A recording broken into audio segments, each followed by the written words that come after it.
What's up? I didn't realize I was even live. I forgot. Hey guys, what's up? What's up? What's up? Welcome back. We got some breaking news. Breaking news. They're saying that this guy, Travis Decker, might have been spotted. Big deal. Huge news. Some people were suspecting this man is dead. Give me a second. We're launching on all platforms. Man. Spread the news. Hit the like button. They're saying spotted in Idaho. What? What?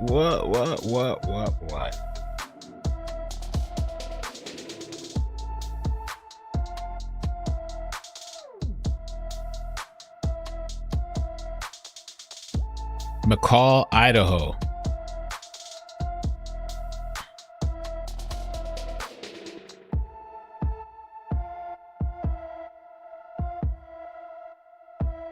Give it a second for people to join in.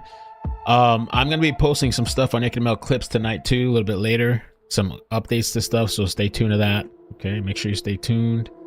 Subscribe to iCkEdMeL clips. So everybody, welcome to the chat.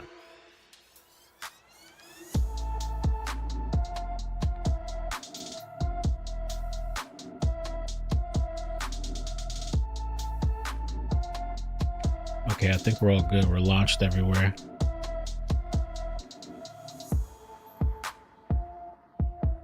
Your stash. What's up, everybody? Welcome. Good evening. And there's some breaking news about Travis Decker. Now, if you haven't seen this story, I covered it here on the main channel. I covered it on the clips channel. I did a really good video if you want to check that out. But this guy basically had some a scheduled visitation, right? May 29, 2025, they're saying reportedly Travis Decker went near this Rock Island campground near Leavenworth, Washington. This is where he took the girls to go camping. That was the day before, so I don't know if he was like planning things out, premeditation, kind of like checking out the area, maybe like seeing how many people are around. I don't know. And then on Friday, May 30th, 2025 at 5 p.m., this is when he had the scheduled visitation with his three daughters, Peyton, Evelyn, Olivia, 9, 8, and 5 years old. And 9:45, mother was getting worried. Whitney Decker reported them missing to the Wenatchee Police Department after Decker failed to return them and was unreachable. They did an endangered missing person alert was issued May 31st, where there was a lot of controversy because some people were really upset and saying, well, why wasn't an Amber Alert issued? And there was a lot of back and forth. And I posted the press conference. If you missed it last night on this channel, I posted it. And they kind of talked a bit about that. And they said that it was kind of trying to say it was almost similar to the same thing. But there was a lot of back and forth about that. And so Monday, June 2nd, 2025, Decker's unoccupied 2017 GMC truck was found near the campsite, Rock Island campground. And then later that day, that's when they discovered the bodies of the girls. And so there's like this massive, manhunt looking for this guy. And if I don't know if you saw on the clips channel, they spoke about the condition that the girls are found in. Plastic bags over their heads, zip ties on their hands. Like, it was horrible. That's on the second page of iCkEdMeL clips. And now today, fast forward to today, there's a possible sighting of this guy in McCall, Idaho. Now, if this is him, let's take a look at the map. Quite a bit away. 6 hours drive, 6 hours and 30 minutes. I wonder if he had so much premeditation or forethought to, like, let me have another vehicle, a secondary vehicle. I don't know how he'd be all the way on there. Let's take a look at the news clip too, but it's about 6-7 hours away. 500 miles. Let's take a look at this one first here. And wanted for a triple murder involving 3 young girls. New updates. Let's get over to Abby Wilt. Abby, what do we know so far? Joe and Brenda, so the McCall Police Department posted about 27 minutes ago that the McCall Police Department has received notifications of the possible sighting of Travis Decker. Again, he is the suspect in the case of the Chelan County, Washington murders where 3 girls were found dead. They are saying that dispatch should only be notified of first-person sightings, not rumors, texts, online chatter, but if you do believe that you saw him around the McCall area, to contact dispatch at 208-382-5160.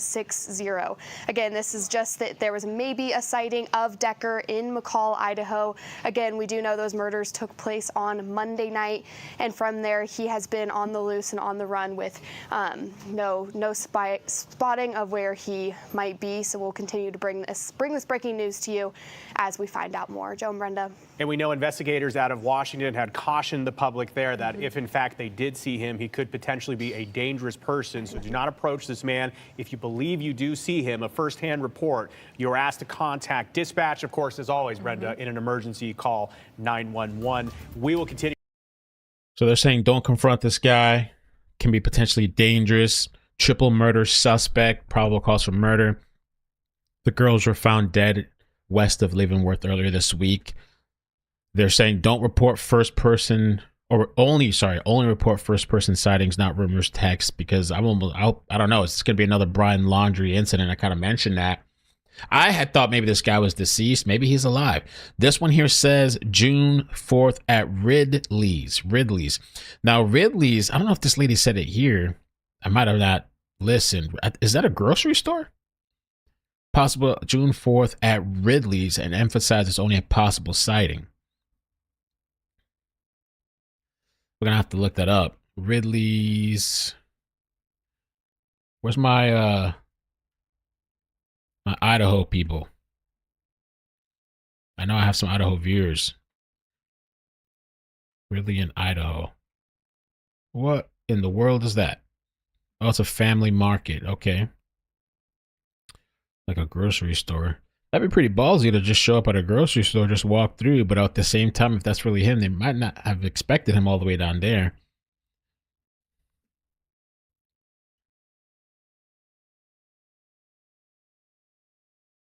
Now we're just getting word that the McCall Police Department, this is in Idaho, not too far from Boise, they're now saying that they've received notification of a possible sighting of Travis Decker there. Of course, that triple murder suspect from our area that Lauren was just telling you about.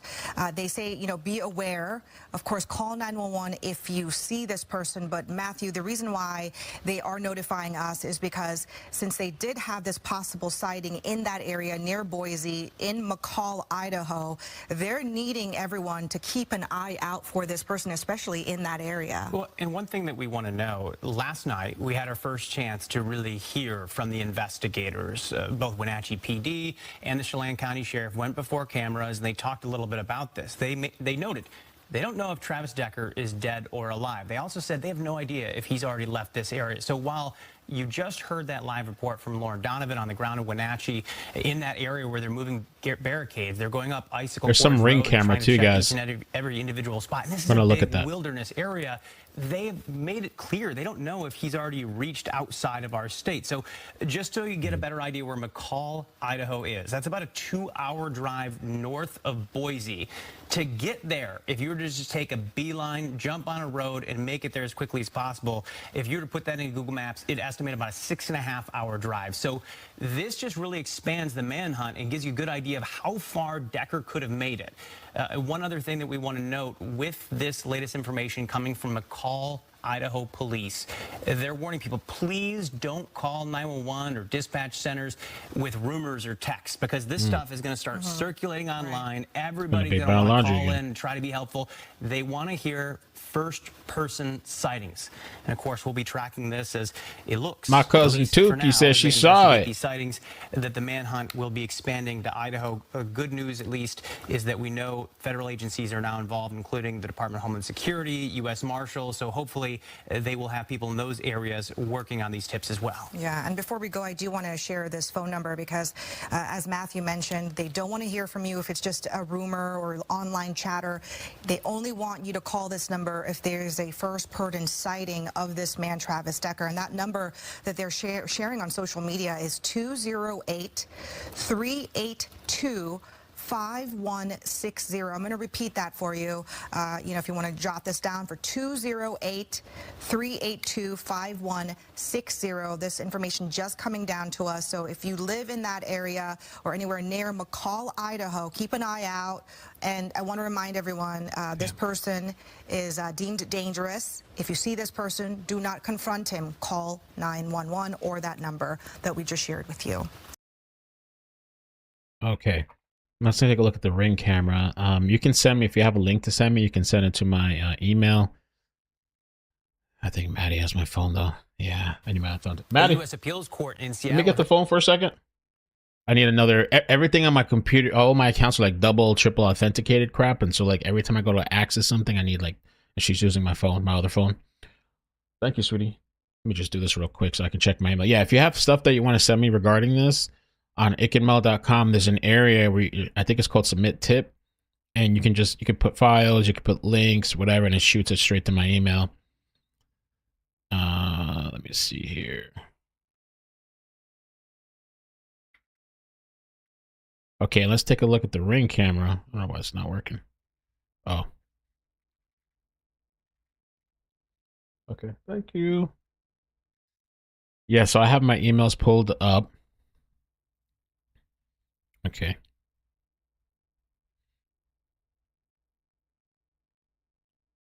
Get there. Oh, okay, interesting. I'll have to reach out to this person. If you're watching, Ratboy, Eddie, we'll talk. I'll get back to you after the stream. I just saw your email now. Let me just check real quick. Breaking news, fire. Okay, yeah. I gotta start checking my email more often. So the Ring camera, this is interesting too, but this was before. Okay, new Ring camera, but this was before the murders. Okay, this here, so this is not after. Just important. Shows triple murder suspect Travis in the days leading up to the kidnapping and murder of the three sisters. Have you seen him? So here's a video. Important to kind of get this out because let me zoom out. I guess there's no audio, but you can see him kind of wherever this is at, walking up. Oh, that's awesome, Tack. Really cool. I like that. Thank you for letting me know. Yeah, if you guys could help me out with the like button, I appreciate that. We need to catch this guy. Remember Brian Laundrie? So he is alive? I thought he would self-delete. I was wrong. Thought so too. Horrific. Star Fury. I really thought so too. Now, it's a possible sighting. It's not confirmed, so keep that in mind. Because remember Brian Laundrie? Brian Laundrie was ever in Canada, Mexico, and a flower pot out in the Laundrie's home. Remember that? The flower pot, they thought he was in his parents' house in the backyard, that he's hiding under a flower pot, under dirt, and just like breathing little bits of air and just staying still. But it could be credible. I don't know. It could be credible, the sighting. And this Ring camera was days before. I thought the dude was going to self-delete too. And if he did, that would have made it hard to find him. I was thinking, because, the heat sensors wouldn't work. How do you spot somebody that's deceased? Wasn't there a person that we covered recently too? That these YouTubers found the body of this person? I forgot what story that was. They were literally live streaming and they walked up on a body. I think a couple months ago. That was crazy too. I don't remember what story that was. So that's the Ring camera. There's also, let me see some pictures. I was sent some pictures. Let's take a look.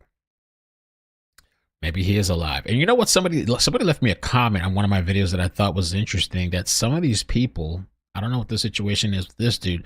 Some of these people are just trying to get back at the parent. And so,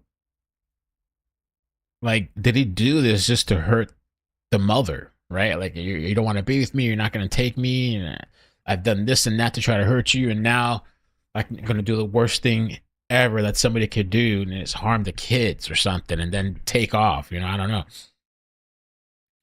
These are some pictures too. New video / photos. Suspect Travis Decker showing his latest known appearance. Chelan County Sheriff's Office shared these just now and said these are from the days leading up to the visitation with his daughter. So these are current pictures of what he looks like. Even though this looks like he had his buzz cut, and this one looks like he has longer hair.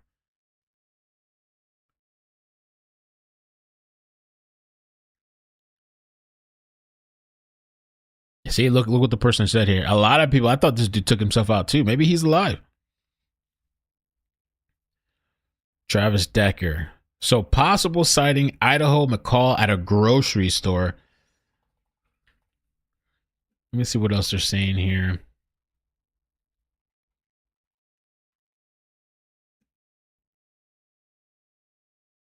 Ring camera. Yeah, they posted this ring camera an hour ago.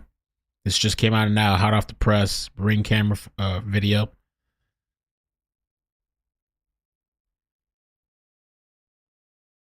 Here's some more pictures, I guess, of a Travis. Repost. There's the family. Poor girls. I mean, you got to be really a twisted individual to do that to some kids, man. I don't know if he had PTSD, you know. He has tattoos all over his arm. This is him without facial hair, I guess. No facial hair. Travis Decker has 3 arm tattoos.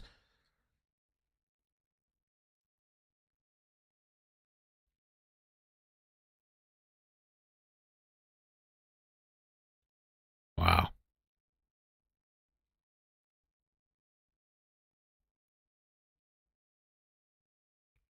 They're doing something here. Let me take a look. Scheduled. Okay, there's an upcoming live. Yeah, there's an upcoming live in a few minutes. We'll take a look. I don't know if that's what that's going to be. We'll take a look at that. Authorities. Oh, they're giving an update. The timing is impeccable. Is this? Yeah. Yeah. They're going to do an update. Okay. So we'll be here for the update in a couple of minutes. There might be an official update coming. Maybe it's the sighting thing. I don't know. Travis Decker. Let's see what else we got. Dad on the run.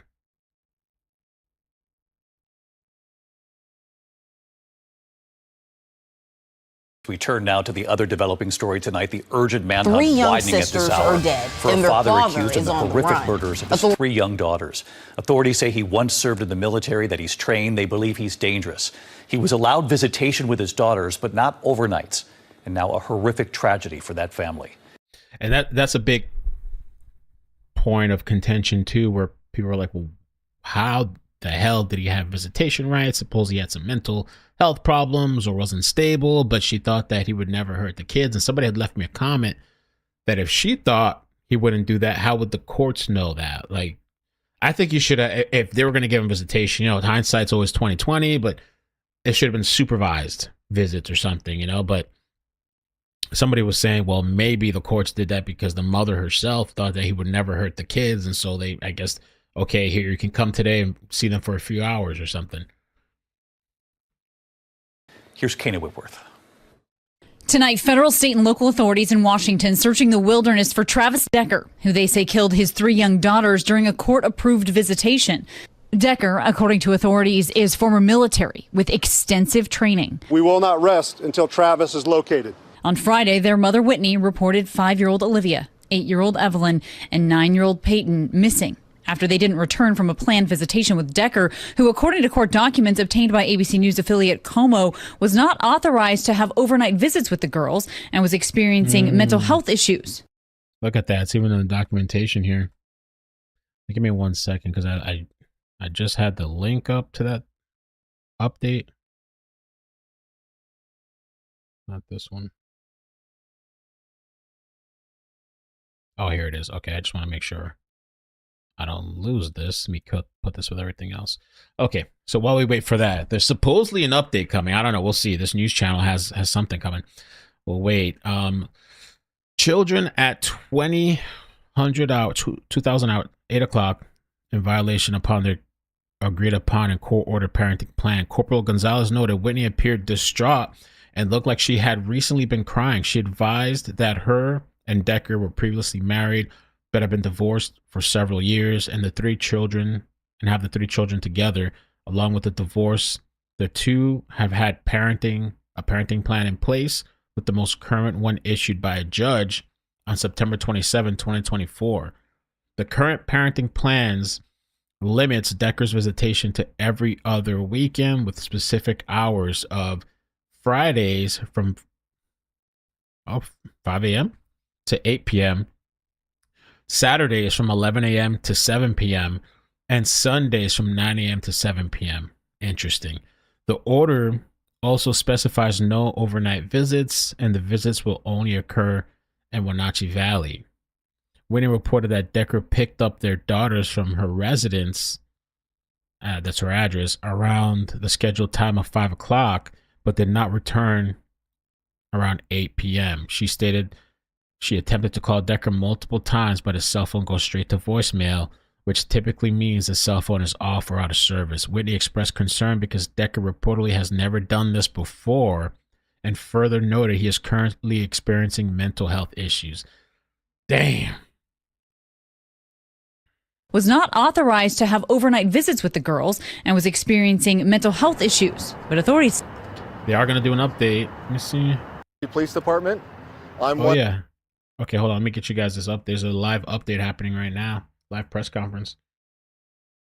Still day. Oh, they're 7 hours or 3 hours behind. One of the PIOs for the Wenatchee Police Department. Tonight, we're going to have Chelan County Sheriff's Office, Sheriff Mike Morrison, give you another update on the investigation. For the record, my name is Sergeant Joe Eaton, Joeeaton, and Chelan County Sheriff Mike Morrison, McKemmorrison.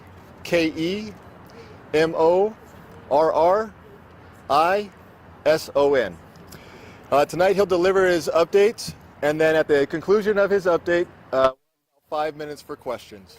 With that, I'll turn it over to Sheriff Morrison. Thank you, Sergeant. Try not to disturb anyone's microphones here. Do appreciate everyone coming out. We don't have as much information to provide today, but we have been working tirelessly throughout the day with our federal resources, state resources, neighboring agencies. As always, I'd like to start off just by recognizing the Decker family, let them know they're still very much in our thoughts and our prayers. We've been working hard. Peyton, Evelyn, and Olivia are clearly a motivating force for us. A lot of our guys are working with sleep deprivation, but their thoughts are always on the girls and making sure that we're staying motivated and getting the results the family expects out of us. So, as we mentioned before, not much to go off of. We have been following leads thanks to the FBI and their analysis team that has been going out, processing social media leads throughout the nation, not just here locally. Following up those leads, we've been assigning detectives, marshal services, representatives to go out and do interviews. We also appreciate the nation police departments. We had one in McCall, Idaho today, was doing follow-ups for us. So we're not just keeping our focus here within Chelan County, we're also focusing nationwide on other leads that are coming out. Again, thank you to those police departments, sheriff's offices, state agencies across the nation that have stepped up to assist us and giving us the additional resources that we desperately need. Clearly, this is not the outcome we wanted to see. We were hoping that we could find Travis today, but we are feeling optimistic thanks to our marshal's department that has come through and tracked down some good leads that we feel are giving us more of an insight into Travis's mindset, where he may have not gone or may have gone to. And we'd also like to thank the FBI and their behavioral analyst unit that has also gone through, done an assessment of some of the interviews that we've had regarding Travis and made a determination on maybe what his thought process was, what decisions he might have made, and where he had gone. In addition to our detectives also following through some of the financial documents, tracking areas that he had previously frequented, and we're optimistic that we will find him shortly. We'd also like to thank Spokane County Sheriff's Office for coming out, Sheriff Knowles, having their helicopter fly from 6 o'clock this morning to 11, as I understand it. At 11 o'clock, our helicopter was also on ground at the fish hatchery in Leavenworth to fly the Icicle Creek. We also deployed our Swiftwater rescue team to go through there and start searching the creek in cases that Travis did enter in there. The water is running pretty quickly now thanks to the spring runoff, but we're optimistic that with our air units up in the sky, looking over the terrain, it's definitely diverse when you're talking about the amount of acreage that we're covering. that we're doing the best we can. We also want to thank Sheriff Myers down in Kittitas County for deploying some of his search and rescue units, checking trailheads on the backside of Chelan County to see if there's any opportunity that Travis might have made it out to that location. We have learned so far through our investigation today that he is well versed in outdoor survival. And talking with his father, it sounds at times that he would go out and would be living off grid for sometimes up to 2.5 months. So we also understand too that he at times would do caching. So we understand that that's a possibility, that he could have scoped out this area before, put supplies out there, and has the ability and the knowledge to survive for a long period of time. We saw this before a couple years ago when we assisted Kittitas County with a similar case. So we are putting our resources out. We saw our SWAT team today out off the icicle drainage, checking residences through there, in addition to us still having units out on the ground, continuing to check, in addition to expanding out and looking at local counties. So we're going to continue to do what we need to do, partnering with our federal partners. We will again want to say thank you to the FBI, Homeland Security, that has assisted us more yesterday. Also going with the Marshal Services, the Washington State Patrol that has been working alongside of us, along with their detective units. And we've also had a forensics electronic detective going through the cell phone and other electronic items that we've collected on the scene. So we're hoping to gather more information, take that intel that we've gathered today, and continue to press on tomorrow. But at this time, we have not found Travis. My message is still the same. Travis, if you're out there seeing us, we'd like you to turn yourself in. We want a peaceful resolution to this, but we're not going to relinquish our efforts and giving up any effort that we can proceed to track you down. So please turn yourself in. Let's wrap this up and do what's right for your kids. So any questions? Sir, are you any closer to establishing a motive? No, and I don't think there'd be any motive that'd be acceptable. I mean, clearly it's not the decision of a sound mind, and these young girls were a victim. Was a body discovered in this area you were searching near Leavenworth today? They were discovered earlier this week. It was outside Leavenworth. You're more up icicle drainage around milepost 18, around Rock Island Campground. And we do have a map that I think we've already shared online, but it is more of a rural campground. Was there maybe something related to the case? Okay. No, there was another individual that was located today, not related to the case, and that was out towards the Big Y where US 2 and 97 connect, but not related to the case. Sheriff, you mentioned McCall, Idaho. There were reports of possible sightings. Idaho. Maybe it was just the fact that the department received tips. Any credibility to some of that? I know you mentioned they did some investigating. What have you learned from that? I can tell you so far today we had a possible sighting on East Leavenworth Road. We checked that out. It was not Mr. Decker. We had another one out at milepost 83, US 2. And then, of course, we continue to hear information about other possible sightings from across the nation. As we understood, based off the information we got back, was that the sighting in McCall, Idaho was not our suspect, but we'll continue to work with our neighboring agencies, not only here in the state, but across the nation, to help us track down any leads we do get. He is dead. What kind of head start do you think he had knowing the truck was found Monday? When do you think he started to go out? Worst case scenario, we could see that he might have gotten a head start on Friday, so he would have had the whole weekend to be out there. But we're still tracking it down. We will have our autopsy results. It should be coming back tomorrow, and we'll get a better idea of what kind of time frame we're looking at. Is there any knowledge that you guys might have of him possibly making his way back to Wisconsin or police? We're not ruling anything out. So, I mean, we have been in touch with agencies, of course, across the nation, and just tracking down leads. We are aware of other connections he has. We've interviewed friends, co-workers. We're optimistic that we can track down his location. Sir, he left his truck behind. And did you find in that truck any writing, any note, anything that might have... Our detectives are still going through that process. I know that we worked with the Washington State Patrol Crime Lab yesterday, in addition to our detectives, process all that information. And today, as I was leaving our emergency operations center, we did have members of the Washington State Patrol that were processing some of the cell phones we located in the vehicle. What military training does he have that could be a factor in his ability to elude authorities? We do understand, and we're getting more confirmation that he might have possibly gone through mountain survival school. But we also know, too, that he's been an outdoorsman since he was a kid. Talking with a parent, it seemed like this was something that he was attracted to, liked doing in his free time. So clearly some of the knowledge he's probably acquired throughout his lifetime, in addition to the training he might or might not have acquired through the Army, is something that we're taking into consideration. But we do want to validate what trainings he's actually gone through, and we do have some U.S. Marshals tracking that down as well. Sheriff, what is your reaction to the fact that he's been out and about, you said for as long as 2 months?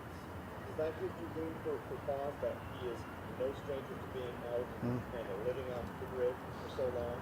Well, we're certainly an agency that learns from the past. I mean, we saw this before, I believe, around North Bend. I don't know how many years ago that was, where they had an individual who had been involved in a similar incident and then had dug himself a bunker out there. So we take into consideration that he may be aware of our surroundings, has the ability to survive, and that's going to certainly make it more challenging, but we're up for that challenge. I mean, we recognize that 87% of our county is not accessible by road. We've been dealing with that over the last 125-year history of this agency, so we're no stranger to that. We're aware of our terrain, and we'll continue to work with our federal partners and U.S. Forest Service that has stepped alongside of us to assist us in possibly closing down some of the trails in the area in order to ensure, of course, that the environment stays safe for anyone who may come to visit, but that we also have access to go through there and start checking all the trails and locations that we believe he may recreate.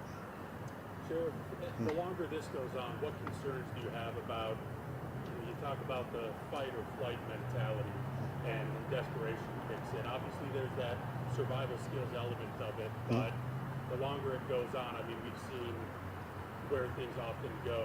Do you have concerns for whether it be those who are out looking for him, just kind of where this could all come together and that the mentality someone may have when desperation mode kicks in? We understand the mentality we're dealing with. We have a well-trained agency. We're a leader when it comes to de-escalation here in Washington State. We were one of the original agencies for that training hub, so we understand that we have the ability to control the pace of situations. We have behavioral health units. We have the ability to communicate with him, and we're going to continue to do that. But our primary goal is to track him down. Of course, we want to make sure that he's safe, but ultimately he will be brought to justice.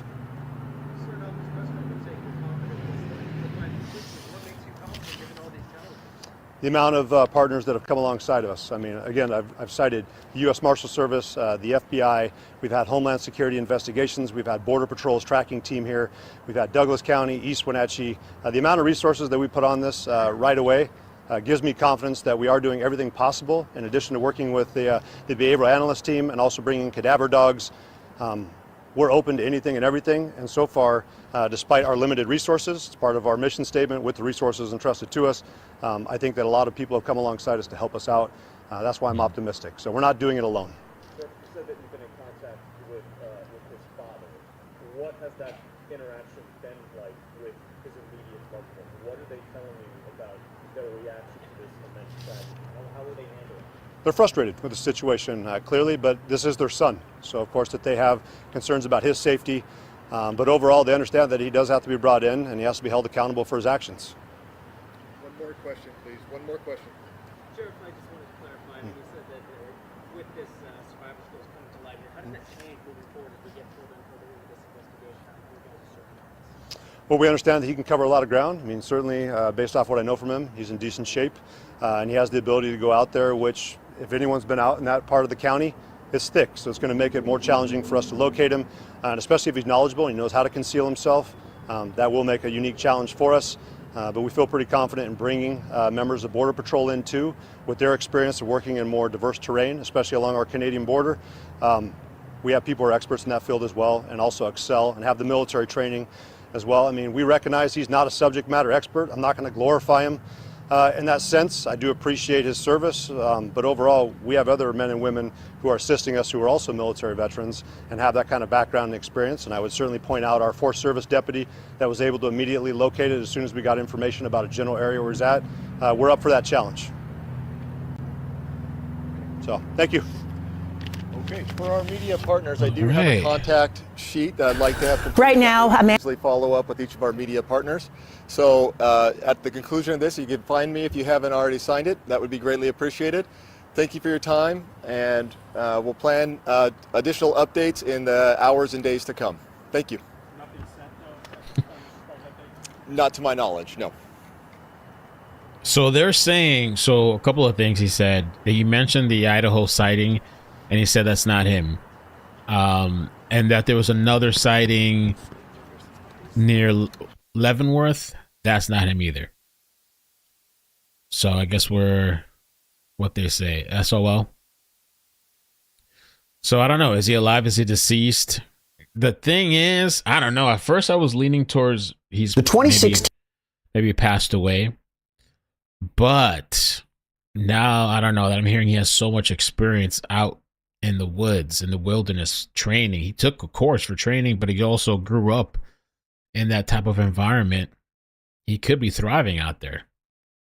And he said there was somebody else that was out there in the, I don't know, woods, living in the Thanks, Alice. I'm trying to get better. I'm trying to, say I'm gonna be exercising, eating right.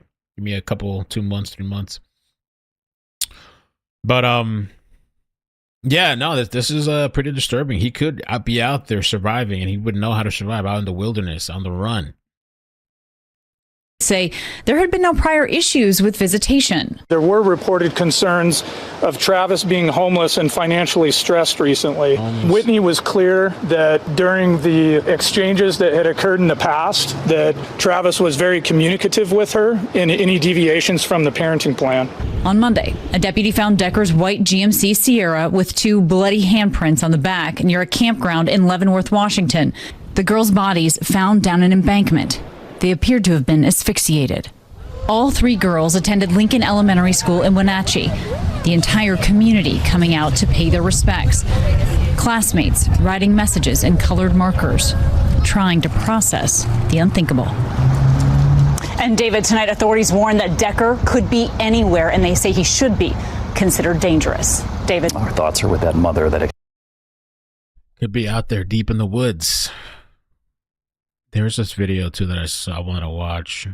Former King County Sheriff. Right now, a manhunt is underway across central Washington for this man. He is the father of 3 young girls who were found dead near Leavenworth. The sisters were first reported missing from Wenatchee on Friday after their father, 32-year-old Travis Decker, did not bring them home from a scheduled visitation. Police say that he was spotted driving north out of the city that evening. His truck was found yesterday afternoon near Rock Island Campground. Investigators say the girls' bodies were found in the same area. Joining us now is King 5 law enforcement analyst, former King County Sheriff John Urquhart. This kind of story is not something that we cover very often. Where do they even start with this investigation? Well, thankfully, we don't have to cover it very often. Yeah. What they do now is they're trying to find where this guy is. That's the main thing. They've got charges against him, not only murder charges, but the original custodial interference. Where is he? That's what everybody wants to know, and especially the police. Were you surprised at what we just learned and shared with our audience, that the mom had never expressed concerns about the safety of the girls with their dad? What happened? I was a little bit surprised about that, to have gone from she wasn't afraid for them to this ending is really surprising. A concern that he reportedly maybe wasn't didn't have a home, was living out of his car or campgrounds, etc., but never expressing concerns that he might actually harm them. So this suspect is 32 years old. He is former military. He is trained. What do you expect is happening as they are out searching for him? Well, they're out searching for him certainly in the immediate area. They have his truck, so they don't think presumably they don't think he has any means of transportation. So did he commit suicide someplace nearby? Is he holed up in the woods waiting for something to happen? Who knows? But they've got a lot of people out there. They've got a lot of resources out there, including the federal government, federal helicopter, SWAT team. They'll find him here before too long, would be my guess. I was just going to ask you, how long do you think it might take? Because, I mean, it is a broad area, but he isn't in his truck. So how long do you think something like this would take? And what do you expect they'll find? Presumably he's on foot, so who knows how long it's going to take. He could be holed up in the woods somewhere, and it could be a while. But I would be surprised if he got too far away. You were in law enforcement for a very long time. A case like this has to be excruciatingly difficult for law enforcement. Well, it's difficult for law enforcement. We're all parents. Yeah, what it boils down to. We're, almost all of us have kids. I have 2 daughters. This is just absolutely unthinkable. And it doesn't matter whether you're in law enforcement or not, it's still a huge tragedy. It's just unthinkable. And, you know, we've learned more details that they found zip ties and the girls were found asphyxiated and bags. And you wonder, how is it possible that anyone could do such a thing to their own children? You can't. As normal feeling human beings, we try to understand, and sometimes there's nothing to understand because we can't. Yeah. Someone is mentally ill, maybe they're just evil, and we can't make any sense of it. We shouldn't really try to make sense of it. It's just one of those things that happens. We try to stop it, we try to prevent it before it happens. We just weren't successful in this case. I mean, everyone, I'm sure, their hearts are just going out to the mom, the family involved, the community in Wenatchee. Another night where they're going to have a vigil for these girls. What happens with law enforcement and how they're handled on a case like this and making sure they get the care they need after something so horrible? The number one priority at this point is to find this guy. That's what everybody's thinking about. That's what they're focused in on, and they'll worry about their own mental health, and that's really what we're talking about once this guy is either found or is in custody. And that's really what it boils down to now, is finding this guy, and everybody, I guarantee you, everybody working on this case is focused on that. And you think that will be sooner rather than later? I think it'll be sooner rather than later, what I know, at least so far. Sheriff Urquhart, we always appreciate your assessment and your years of experience in a situation like this. Unfortunately, I have to have you come in on a day like this, but thank you always for your time. Anytime. Man. So yeah, I don't know what to think. I don't know what to think about this guy, whether he's alive or already deceased. If he's deceased, I just think it's gonna be even harder to find a body if he's deceased. But if he's alive, it might be pretty hard to find him too. He really might be capable of being outmaneuvering the police for a long period of time. Travis Decker. What was the point of this shit? I mean, none of it makes sense. But that's the guy was saying. It's like there's no point in even try to make sense of it. You just can't. Left no message behind, nothing. I guess his message was killing the kids.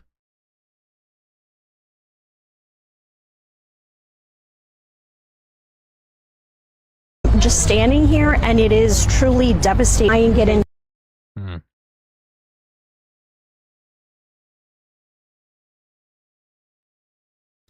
Riz provided an update.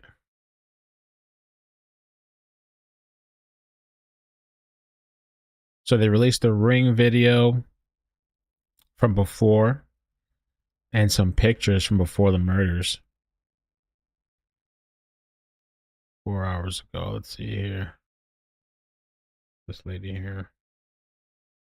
Here with Cairo 7, just wanted to update you this morning at 9:30 on this Wenatchee manhunt situation. We're here on Icicle Road right now. Down here, this direction is where those girls were found at Rock Island Campground. That is also where Travis's truck was found as well. So this is kind of the center of where that search is happening, up in the mountains back here. And then all the communities, Leavenworth, where I am right now, all of those communities are also on alert yet again today.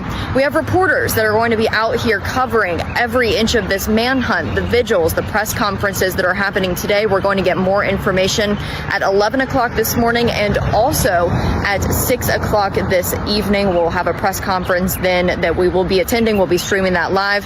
We do know, again, that the 3 girls were found dead by authorities on Monday. That manhunt for Travis is still ongoing now on Wednesday morning, and they are looking for any sort of tips. They say they do not know if he's dead or alive, and they do not know where he is. No credible, real information on that at this time. Of course, go over to Cairo7.com. We have a lot of information about the reward. It looks like they're offering up to $20,000 for a real tip on where Travis is, if you can help turn him in. There also is a lot of information on the vigil from last night as well. So make sure that you stay with us. We have every inch of this covered for you. Okay, so this lady here. I want to play this other lady too. This lady was, what did she say here? She was saying, are you seriously telling me that they're saying those 3 innocent, beautiful children's lives are only worth $20,000? I guarantee that there are parents out there, excuse me, who would handle him without asking for a dime. This breaks my heart and pisses me off. At the same time, how can a parent even have a thought to harm their own children, much less discard them like they're nothing? A tragic incident has unfolded in Washington. I mean, my mind even wonders if he did something to them before he killed them. I know it's a horrible thing to think, but makes me think of Steven Stearns a little bit, you know, I don't know. This hour, the manhunt continues for 32-year-old Travis Decker, the father accused of kidnapping and murdering his 3 little girls, just 5, 8, and 9 years old. You may have heard that he has extensive military training. Well, I've confirmed that he's actually a member of Washington's National Guard after transferring from the Army's active duty in 2021. His experience is why officials are urging you that if you see him, not to approach him. It's unknown if he's actually armed at this time. I spoke to one of his buddies who said he was his neighbor while they were stationed in Italy between 2016 to 2018, and he said that his mental health was already a wreck, that he'd sleep just a few hours a night because PTSD would keep him up. At the end of the day, though, he said that Decker loved his girls. For the last few hours, though, we've been here at the Okanagan-Wenatchee National Forest, just about 10 to 12 miles behind me. The search started here after Decker's 2017 white GMC Sierra pickup was actually found, along with the bodies of his 3 little girls. Officials say that he picked them up Friday, but never returned them. We're talking about very remote, rugged terrain with limited to no cell service. That is what boots on the ground officials are actually dealing with as they continue to search for Decker in this area, though it is still unclear exactly where he may be. But we are not done searching. As we speak, the Marshal's Office, the FBI, they're processing leads, they're conducting follow-up, and we will not rest until Travis is located. Travis, if you're listening, this is your opportunity to turn yourself in. Do the right thing, do what you need to do, and take accountability for your actions. I don't think he's going to. I don't think he's taking any kind of accountability. What a mess situation. So PTSD, struggling PTSD. Oh man, supposedly loved his kids. How do you do that? How do you go from one thing to the other? One thing to another extreme. I don't understand that.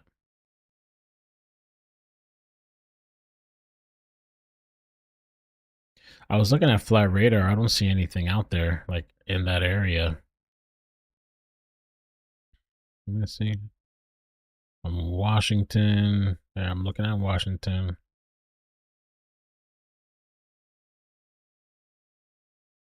There's Wenatchee is. I don't see any helicopters or anything out there. Let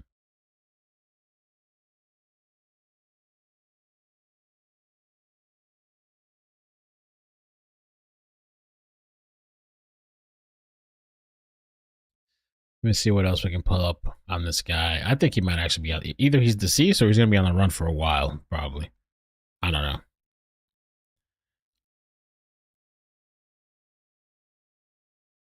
I want to see what some of these survivalist experts maybe had to think about this.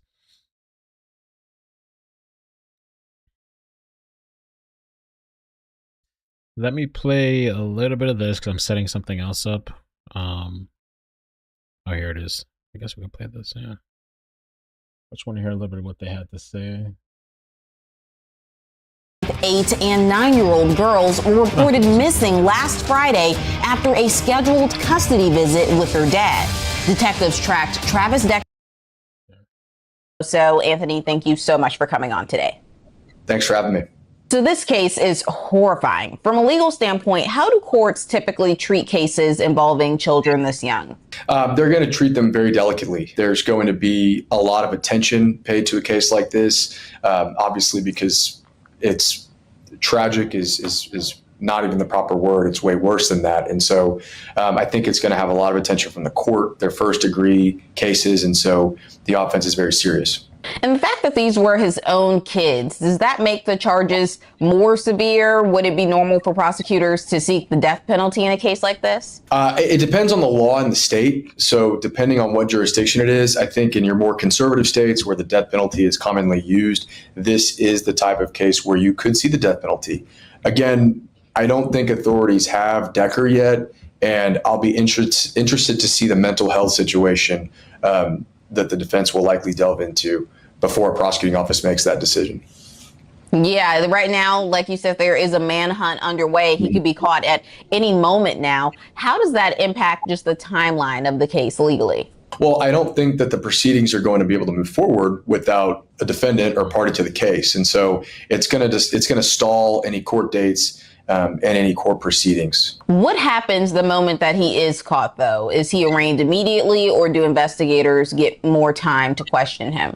So he will likely be, now that there's probable cause for his arrest, I imagine that investigators would read him or his Miranda rights, and then he could either waive those or he could choose to exercise his right to an attorney.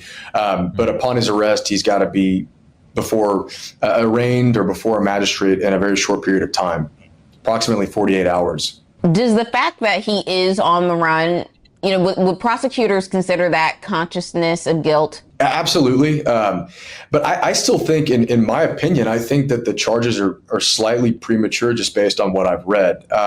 I think that treating him as a person of interest or a suspect at this point is appropriate, but to have already filed the charges this early on, I think is jumping the gun. But I do think if the evidence is there, that yes, him fleeing is certainly. Well, somebody had left me a comment too on the video, one of my videos covering this, and that person had said that like I was jumping to the gun, that how do you know that he killed the kids? This guy said, well, what if the mother set him up? I was like, what? It's like, what if the mother set him up and all this stuff, and maybe they should look into her? And for a second, I thought it was Travis. I was like, oh, Travis, that's you turn yourself in.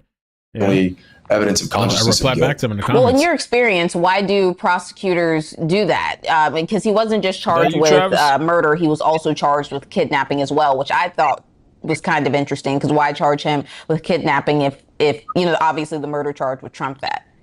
Right. I strategically, I don't understand it here, except for that it would trigger a warrant, but they already had warrants for his arrest on the kidnapping charges, because I think that had something to do with him not answering the phone or violating whatever the terms were of his visitation with the children. I imagine that at this point there are still a lot of unknowns. I know that the cause of death was asphyxiation in this case, but as far as him, aside from him being the last person that was there, or that they were seen with, I don't really see the strategy in filing the murder charges this early on. Well, do you think because they were found the 3 little girls were found near his truck? I know they put out, signs asking everyone to check around. They got his license plate, found the bodies near his truck. And then they are, young, I think 9, 8, and 5 years old. So they can't really get around themselves. I'm thinking maybe that's why. Sure. And I get that point. I think that there's nothing preventing investigators from identifying him as a suspect, apprehending him, or even getting a warrant to get some sort of DNA specimen from him to make comparisons to what they find on scene. I just think that there are a lot of things that they could do in an effort prior to filing charges. Again, I do think that with those first-degree charges, he's going to be subject to a really high bond, which will help them keep him in custody if he's apprehended. Right. I'm wondering, do you think that they may even deny the bond? I mean, 3 children dead now. Yeah, it's possible. It just depends on the laws in the state of Washington and whether the law permits them to deny bond in those cases. Sure, constitutionally, everybody has a right to a bond, except for a very specific subset of charges. And so it just depends on state law. Could leaving the state or hiding in remote areas bring federal charges into this at some point? I don't think so. I think that this is going to be a state court prosecution. I think that the punishment ranges involved here, it's just the type of case that, in my opinion, will remain within the state. I don't think that they were transported across state lines or anything like that. And so I don't think this triggers any federal charges. If he, let's say, because he is on the run right now, this happened in Washington, if he's found in California or just like Luigi, just somewhere else, could that make the federal charges come, or is it that would only happen if he brought the kids to another state? I think if he brought the kids to another state, and I don't think that the charge that could be filed federally carries as significant as a punishment range of that of murder in state court, right? Thank you, Sweet Scrappy Muffins. Hartfield and McCoy's Museum found Joseph Couch. Yes, thank you for reminding me. Appreciate that. Yeah, I was trying to remember. That's the guy that was shooting on the highway. I don't know if you guys remember that. We covered it live. There were shots being fired. He was like at a angle, sitting up top, shooting down at cars driving by, and then he took off.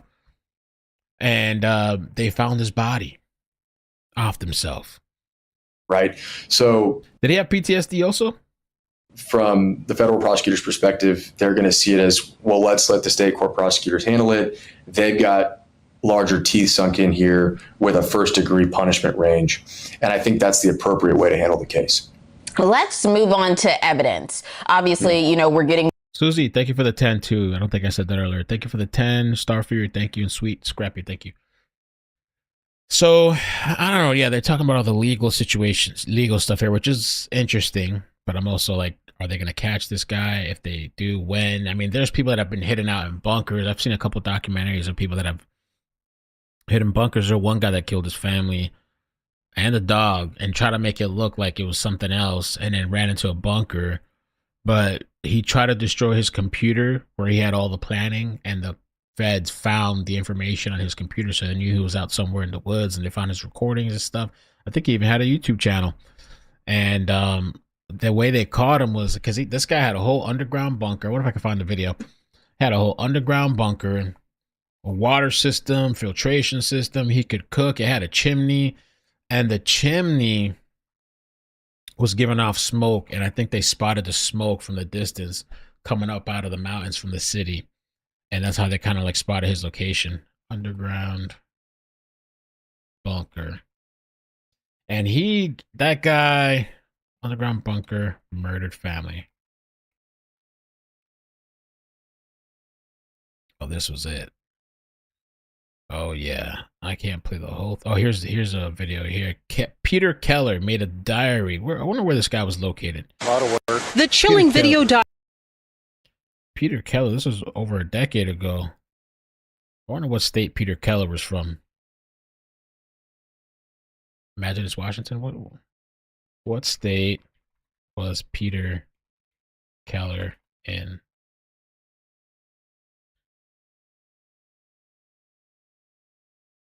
Washington.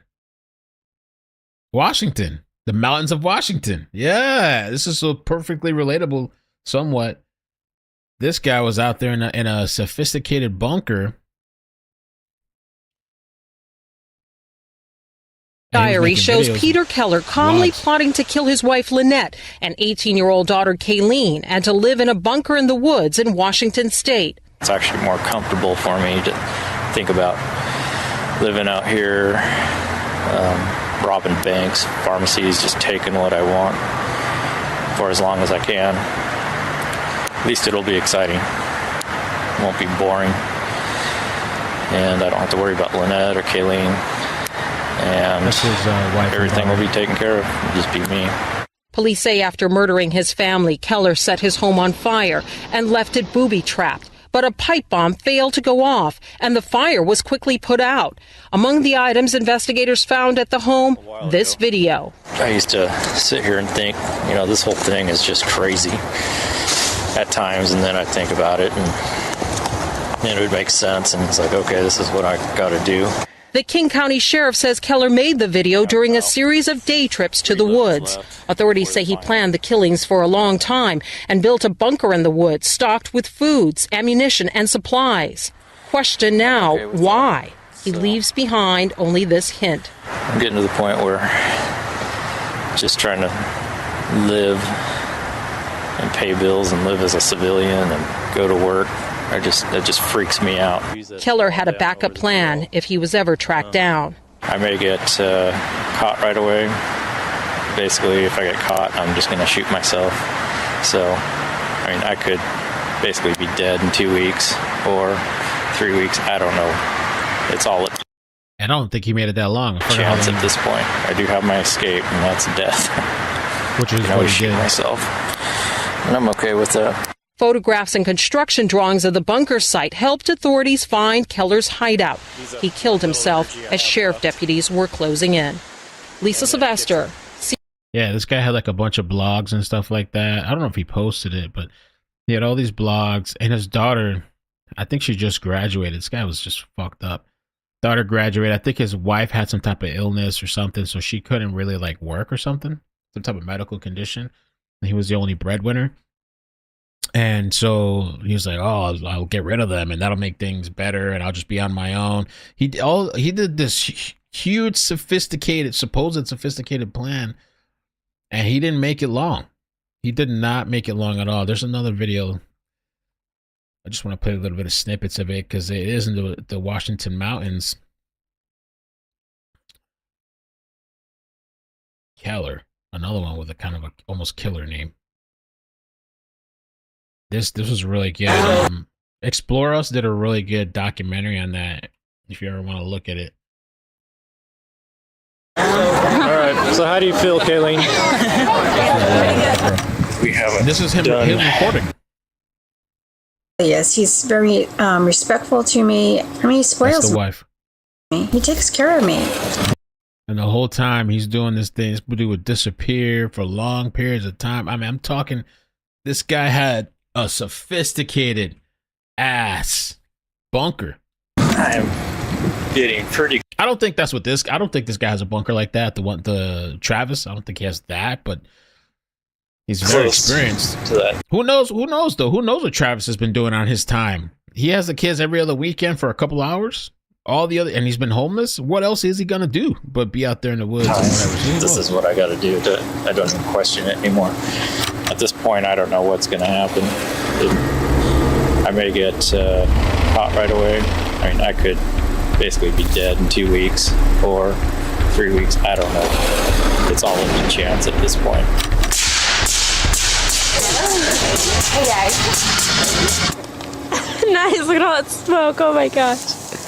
Though his family. So yeah, really crazy. That's a really good documentary on Explore With Us. He has clips and videos. I think the wife Help me. While Peter worked to refurbish computers, Lynette struggled with medical issues, and as a result, wasn't able to work full time. My husband, a few months ago, went out and bought me this big recliner for my back, and I just now starting to use it, and he's so happy. Usually I just sit on the left seat. And some people too, because I think they were having I don't know if they were having financial problems. He was talking about the money. She made and sold custom paper flowers to bolster the family's income. I'm so thankful that my husband got me this stuff. Look at the detail. But later, as the events would reveal. Watch me open this thing. This thing's always so heavy. But works good. This impressive structure, affectionately nicknamed Camp Keller, was what kept Peter occupied in the woods for so long. Disguised as part of the hillside, the only thing that might give its presence away is a temporary tarp stretched over part of the roof. But Peter took care to conceal that with brush. This is something I wanted to do probably since I was a teenager, to make a home under.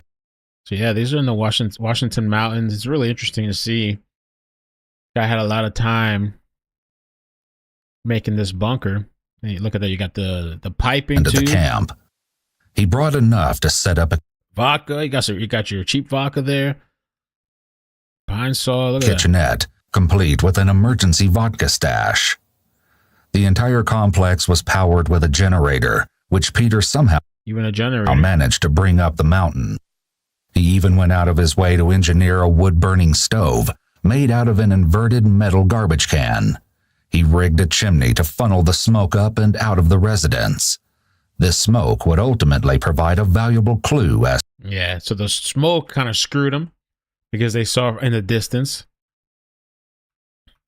This was a really interesting story, man. Really messed up, senseless, pointless.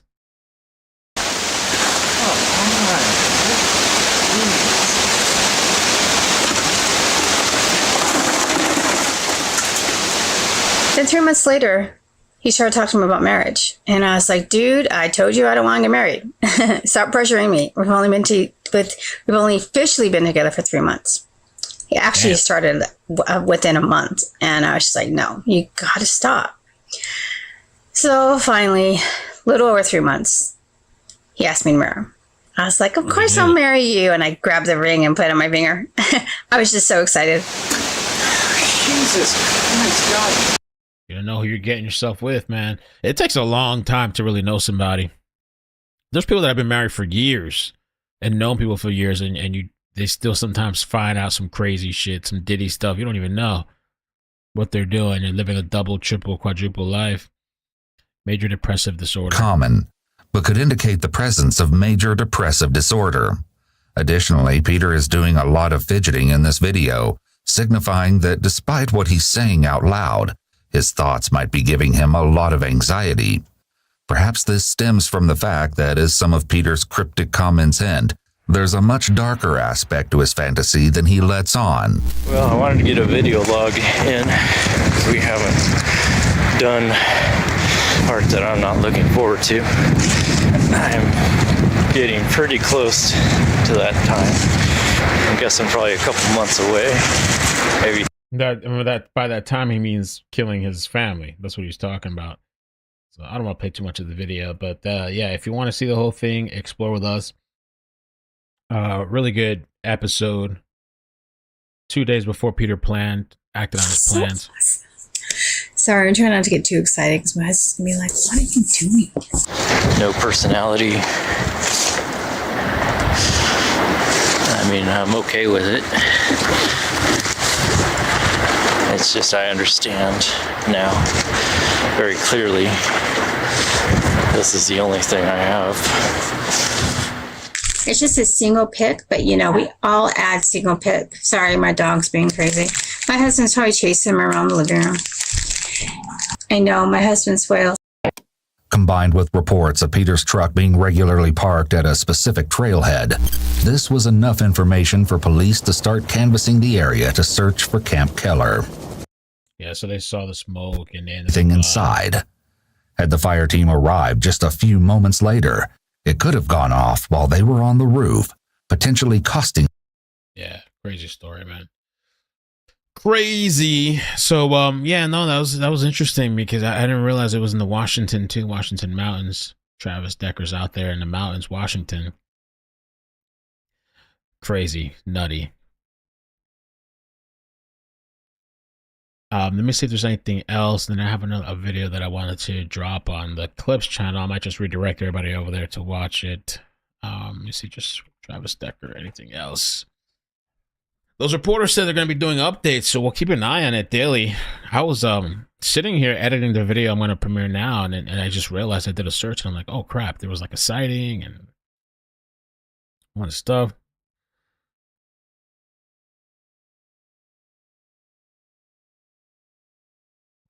Court documents reveal disturbing details. I think we kind of got that. Let's see here. As part of court-ordered visitation, though, according to court records, their father had been homeless, was not supposed to have any overnight visits, and was also experiencing mental health issues. The search for 5-year-old Olivia, 8-year-old Evelyn, and 9-year-old Peyton has ended in tragedy. Days after their father, Travis Decker, was supposed to bring them back to their mother. According to court documents, flock cameras and other resources helped authorities narrow the search down to the area of the Rock Island campground, where they found Decker's truck with 2 bloody handprints on the back. The bodies of all 3... Oh, really? I didn't know that. Wait, I don't think I heard that part. They found his truck and 2 bloody handprints? Helped authorities narrow the search down to the area of the Rock Island campground, where they found Decker's truck with 2 bloody handprints on the back. The bodies of all 3 girls were found about 70. I don't think I've heard that or read that before. 75 to 100 yards away down an embankment. Investigators noted zip ties and plastic bags were scattered throughout the area, and it appeared the girls had been suffocated. Authorities blocked the area off to public access as community members learned the shocking news. Having my own daughter, and like, if I cannot imagine if somebody can harm, that's shocking. I don't know what this mother is going through. It's probably that's the hell on earth.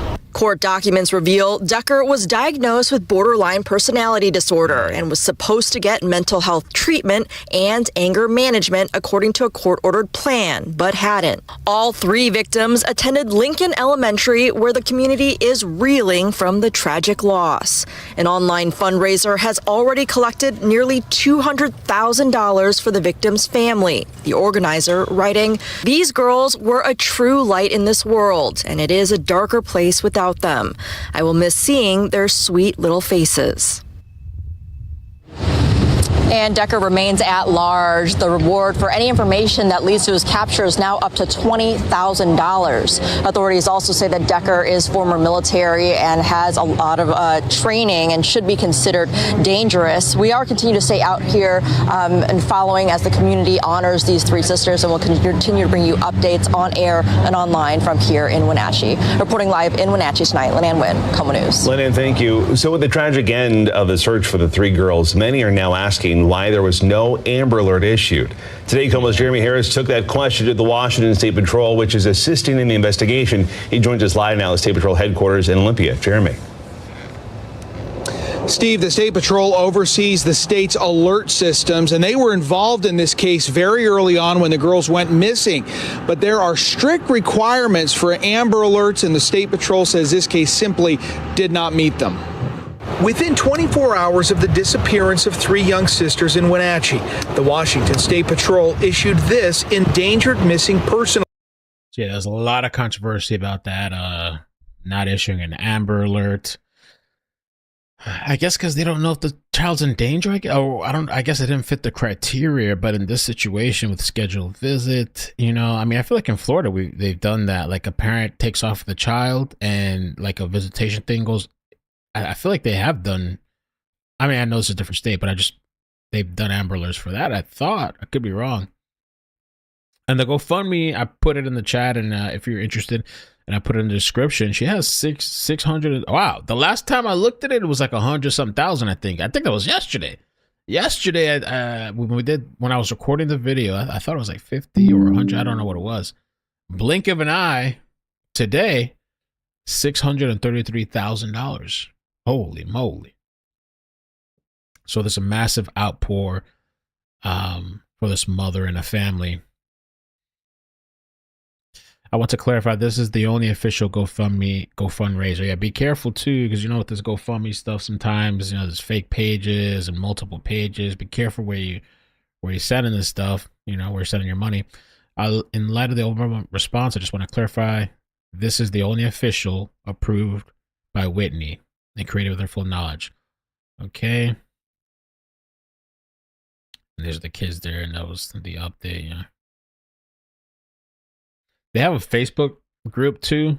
Let me check. I don't know if they've done any. Let's see what's going on with the Facebook group, especially after tonight. I don't know if they posted stuff. I thought I saw a Facebook group, but gotta be a Facebook group. Damn, Travis Decker is a piece of ish. That's one group, but it has only 34 people in there. Let me try Wenatchee.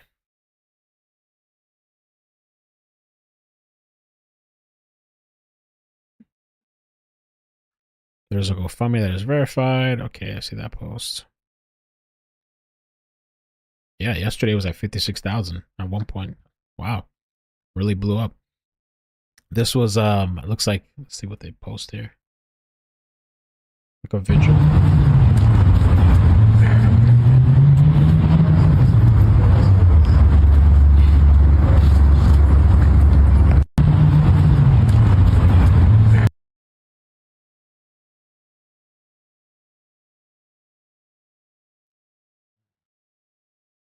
So according to Decker's lawyer, Arena Cozart, it says here that let me zoom in a little bit.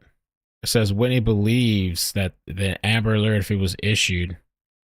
Oh, I got disconnected from this other thing. Okay.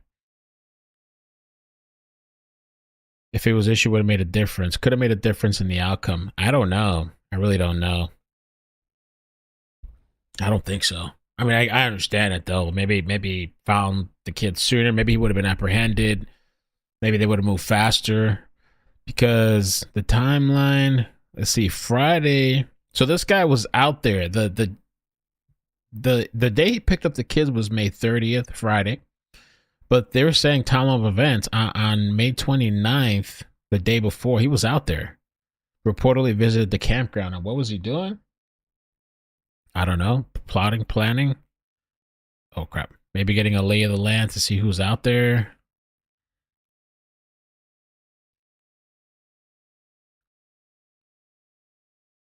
Chuck was found near the campground.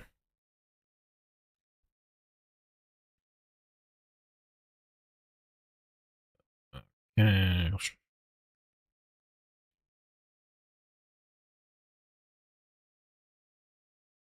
Okay. A lot of information on here. I just want to see about the day before thing.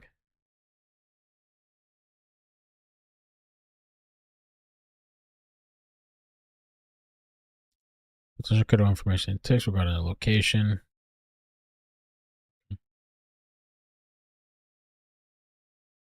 Supposed to be on that article there.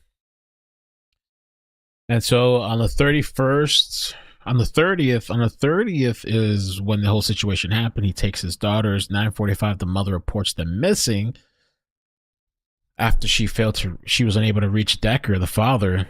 And so the police issued something, an alert the next day, Saturday, an endangered missing person alert, which, you know, she feels it should have been an Amber Alert. And then on Monday, they find his truck. Later that day, the bodies.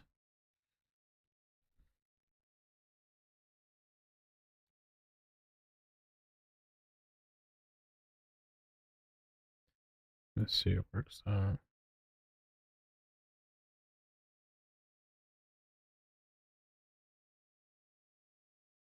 Where did I put that post out here?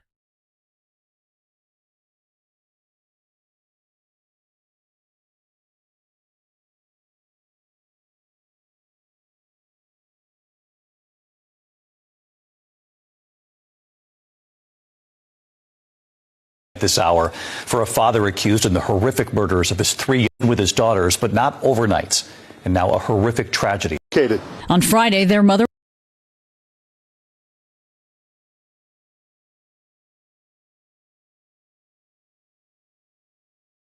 Wenatchee.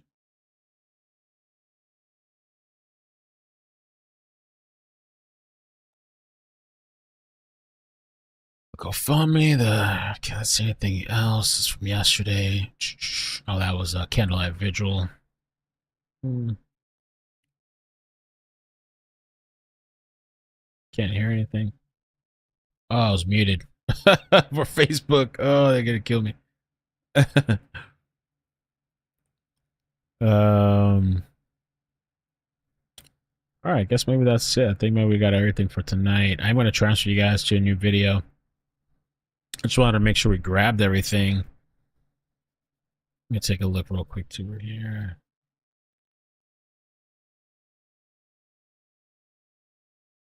Yeah, I think we got everything. All right, so I'm gonna transfer you guys on YouTube to the iCkEdMeL Clips channel. If you guys could just help me out a little bit over there with the support. If you're not subscribed, subscribe to that channel. I'm posting a lot of content over there, updates, stories, everything, extra stuff, more of me, more updates. So if you could support that, I appreciate that.